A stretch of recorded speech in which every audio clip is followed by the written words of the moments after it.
Vamos a comentar un poco cómo yo, con mis actitudes, puedo reconocer al otro como un ser personal, o su identidad es un ser personal, o reducir eh, su identidad ante mis ojos, por supuesto, porque él sigue siendo el que es.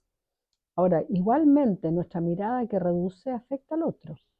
Y esto es un concepto de Edouard Mounier, un, filósofo personalista francés, que dice que hay una serie de actitudes que reducen o que afectan o que alteran a través de nuestra mirada y de nuestro trato el sentido personal del otro. Yo soy un yo que se dirige a un tú. Cuando eso no es así, bueno, estoy afectando al otro. ¿Y qué actitudes son esas? Una de ellas es la categorización. Adscribir a la gente a categorías es un reduccionismo que nos hace muy mal. ¿Y qué categorías podemos adscribir a la gente? Una categoría económica, hablamos de los pobres, de los ricos, de la clase media, es una categoría. A veces tenemos categorías religiosas, cuando decimos que alguien es ateo, o que es creyente, o que es cristiano, que es judío, que es musulmán, otra categoría. Porque a pesar de que es católico o judío, ¿en qué cree? Si yo lo quiero conocer, ¿qué le tengo que preguntar? ¿En qué crees tú? No tengo que decidir que ya sé en lo que cree porque lo he puesto en una categoría, o decidir cómo vive porque lo tengo puesto en una categoría. Hay categorías políticas, hay categorías sociales, y según esa categoría yo miro al otro, entonces lo dejo de conocer, es muy doloroso. Entonces, ¿qué pasa si yo elimino las categorías de mi vida? Y para eliminar las categorías lo que tengo que buscar es el rostro y el nombre. ¿Cómo se llama usted? ¿Cómo te llamas tú? Y mirarlo a la cara, mirarlo a los ojos y hablarle por su nombre. Eso nos saca del mundo de las categorías, nos saca del mundo de lo que creemos sabido. Creemos que lo sabemos del otro porque lo adquirimos en la categoría, no sabemos nada de él, nada. Y así como hay identidades relacionales recibidas, que ya hemos hablado de ellas, hay identidades relacionales elegidas. Se eligen los amigos, se eligen al marido, la mujer, eh, no se eligen los hijos, pero sí se elige recibirlos, estar abierto a recibirlos. Y en esas identidades elegidas también cabe la misma pregunta. ¿Quién quiero ser como madre, como padre, como amigo? Y en ese sentido es importante saber que muchas veces esa pregunta tampoco se hace. Hay muchas preguntas que no se hacen y como no hacemos muchas preguntas, no tomamos muchas decisiones. Y ahí hay un aspecto importantísimo porque también hay una identidad, por ejemplo, matrimonial. ¿Qué tipo, clase, manera, cómo queremos que sea nuestra relación? Esa pregunta es una pregunta que tiene que ser muy temprana en la vida de un hombre y una mujer, muy temprana en su relación matrimonial, desde antes del matrimonio, y que tiene que continuar también a lo largo de su vida matrimonial porque las circunstancias cambian. Entonces, si yo no me he preguntado, si no hemos decidido una identidad matrimonial, si no hemos tomado una decisión sobre una identidad familiar, ¿qué valores vamos a cultivar en nuestra familia? ¿Qué tipo de relación? ¿Qué tipo de encuentro? ¿Qué manera de estar juntos? Son puras decisiones que tomamos y esa decisión, en esas decisiones se vuelca nuestra identidad porque se vuelca lo que queremos ser. Un aspecto esencial de la identidad es que somos seres en relación. De partida de nuestra existencia es porque un hombre y una mujer estuvieron un encuentro y de ese encuentro vengo yo. Somos seres que venimos del encuentro y que estamos llamados al encuentro y existimos en relación. Eh, Muchas veces cuando las personas se sienten que han sido como abandonadas por su padre y su madre, y podemos reflexionar, es un sentimiento real, podemos también relacionar que fuiste lo suficientemente bien cuidado para haber llegado a la vida adulta. Eso es importante. Pero cuando hablamos de la identidad relacional, estamos hablando que somos hijos de, hermanos de, primos de, sobrinos, nietos. Una serie de relaciones que nosotros no hemos elegido, pero son parte profunda de nuestra identidad. Y como son parte de nuestra identidad, nosotros también podemos decidir, tomar una decisión de qué clase de hijo, hermano, sobrino, nieto yo voy a ser. Em, y eso también es una identidad, esta identidad relacional también es vocacional. Por ejemplo, tu hermano ha muerto, queda su viuda y quedan sus hijos. ¿Cómo sigo siendo hermano de mi hermano? ¿Cuál es el llamado a seguir siendo hermano a pesar de que mi hermano ya no está? Y ahí, por ejemplo, ¿qué querría tu hermano? Preguntarse, ¿qué quiero yo? ¿Cómo seguirlo amando? Y bueno, lo puedo amar en sus hijos. Seguirlo amando en sus hijos es una respuesta a esa pregunta de cómo sigo siendo tu hermano, ahora que tú no estás. Sigo siendo hermano tuyo en tus hijos. Y es una cosa preciosa, porque muchas veces cuando hay pérdidas dadas por muerte o por separación, una parte de la familia desaparece. Eso es muy doloroso. Entonces, esa identidad relacional es importantísima.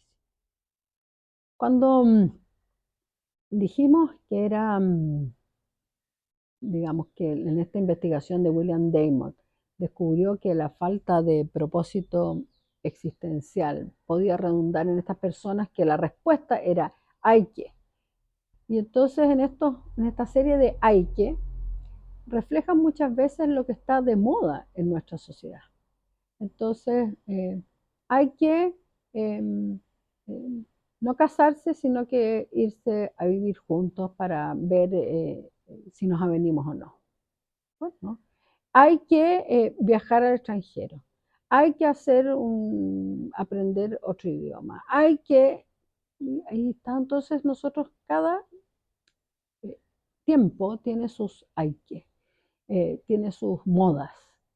Y a veces esos son bienes valiosos que no han sido pasados por tu corazón. Y eso es lo importante. Aquello que se dice que hay que hacer en mi sociedad, ¿por qué no lo paso por mi corazón?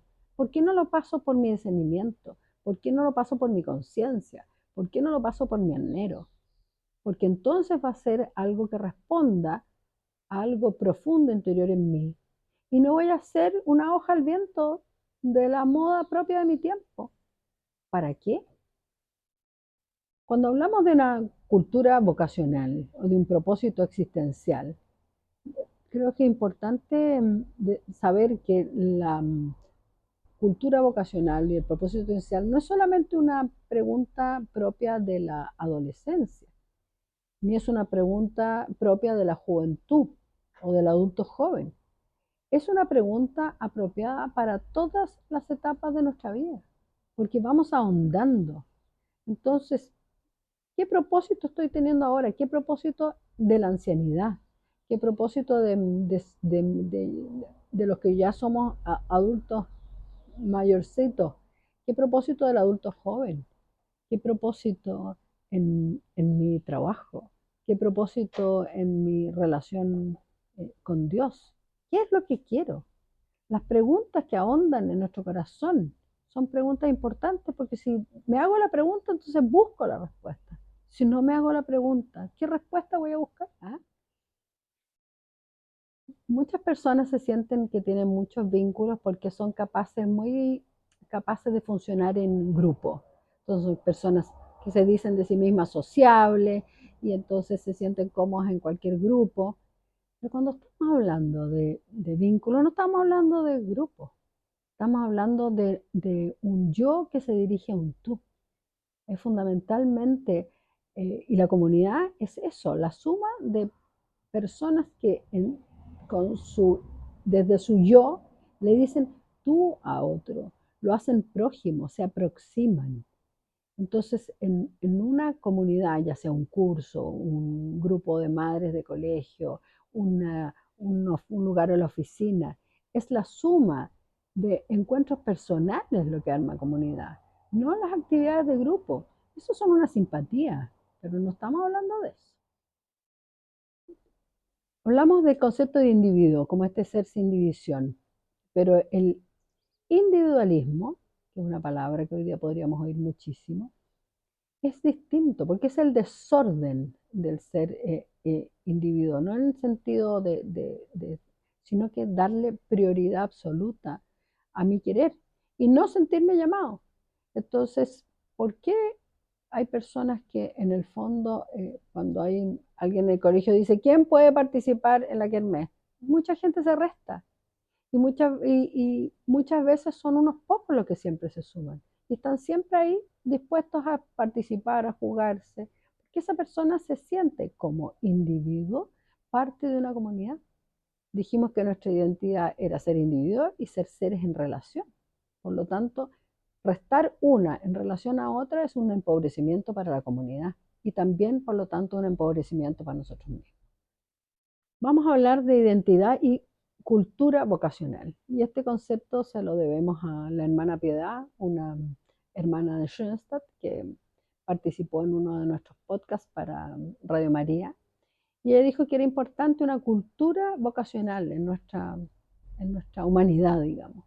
¿Y qué significa una cultura vocacional? Significa que cuando hablamos de vocación lo reducimos fundamentalmente a qué voy a estudiar. La cultura vocacional implica mucho más. Implica la atención a los llamados que la vida nos hace y responder a esos llamados. Y como estábamos hablando, ¿qué llamados la vida nos hace? Nos hace llamados desde las personas que queremos. Entonces, esas personas nos necesitan de un modo particular, nuestros amigos, nuestros hijos, nuestros padres, nuestros hermanos, nuestros amigos, nos necesita nuestra sociedad. Por ejemplo, hay una cultura vocacional que es política para algunos, pero como ciudadanos tenemos todos que responder. Todos estamos llamados a dar una respuesta, a aportar a nuestra sociedad. Tenemos también lo que pertenecemos a lo mejor a la iglesia, tenemos un llamado a ser iglesia.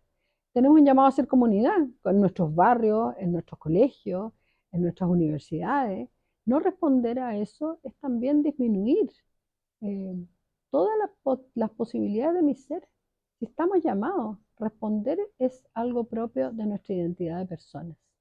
A propósito de la extravagancia, de este andar fuera de los límites, errando fuera de los límites, vale decir, fuera de mí. María Zambrano, una filósofa española, hace la siguiente pregunta y dice así: ¿qué libertad es la de los vagabundos?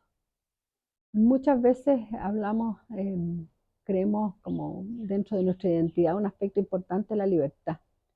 Pero la libertad no es una libertad de maniobra, como diría Alfonso López Quintás, ni una libertad de vagabundo, no, es una libertad que tiene que ver con buscar aquello que es bueno, aquello que responde a nuestro llamado, a nuestros llamados interiores, a lo que también el mundo de algún modo nos llama. Porque Víctor Frankl hace la siguiente pregunta, dice, no se trata lo que tú esperes de la vida, sino lo que la vida espera de ti. Por lo tanto, la vida nos hace un llamado en el dolor, nos hace un llamado en las necesidades, nos hace un llamado en las personas que queremos. La vida nos está llamando permanentemente.